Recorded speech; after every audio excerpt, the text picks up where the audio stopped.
Brothers and sisters, if someone in your group does something wrong, you, who are spiritual, should go to that person and gently help make him right again. But be careful, because you might be tempted to sin too. Galatians 6:1. Everybody in your life is going to disappoint you at some point. Why? Because nobody's perfect.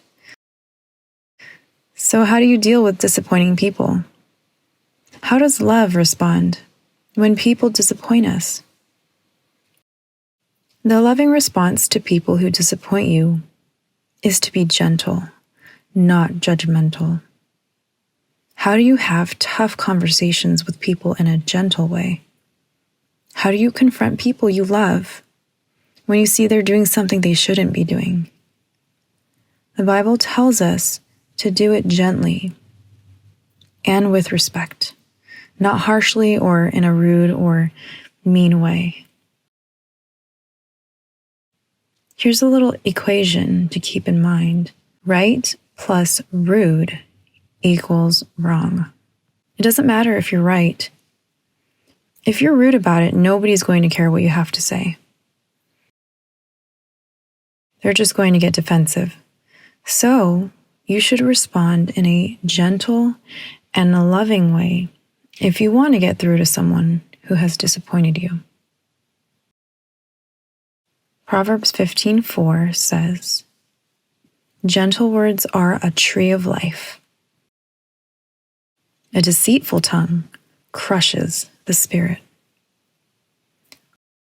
We always have a choice how we speak to somebody, especially with our kids. Have you found how deeply hurtful words can wound a child? You can scar them for years.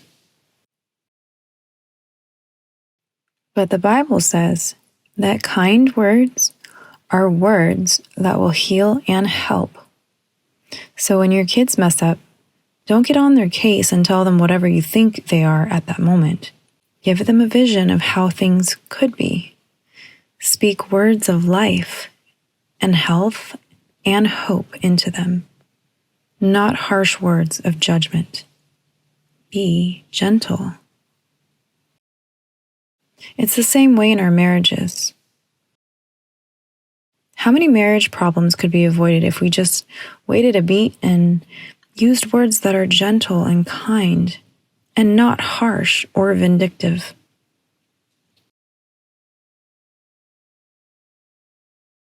We need to learn to cut each other some slack and be kind and gentle in our speech and responses. Talk it over. What is your typical response when you have to deal with someone when you know you were right about the situation? If you were to evaluate your daily speech, how much of it would you say is gentle?